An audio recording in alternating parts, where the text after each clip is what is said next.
জীবন এমন একটি পথ যেখানে লক্ষ্য ছাড়া হাঁটলে গন্তব্য অস্পষ্ট হয়ে যায়। নিজের গন্তব্য পৌঁছাতে হলে লক্ষ্য ঠিক রেখে নিজের মতোকে এগিয়ে যেতে হবে। জীবনের প্রতিটি অধ্যায় আলাদা, কিছু অধ্যায় আমাদের হাসায়, কিছু অধ্যায় আমাদের কাঁদায়, কিন্তু সবগুলো মিলিয়ে একটা গল্প তৈরি হয়, যেটা হয় আমাদের নিজস্ব গল্প।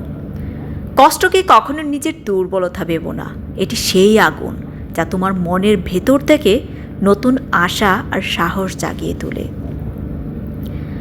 সবাইকে সব অভিমান আর কষ্টের কথাগুলো বলা যায় না। কিছু জিনিস নিজের মধ্যেই সীমিত রাখতে হয়, কারণ সবার সেই অভিমানগুলো বোঝার মতো যোগ্যতা থাকে না। যে তোমার মনের ভাব বুঝতে পারে এবং সেই সাথে তোমার অনুভূতিকে অনুভব করে ধরে নিও, সেই তোমার প্রিয় মানুষ। জীবন ক্ষণস্থায়ী, সময়ের মতোই চলে, তাই প্রতিটি মুহূর্তকে উপভোগ করো, কারণ এই মুহূর্তগুলো একদিন তোমার জীবনের গল্প হয়ে থাকবে।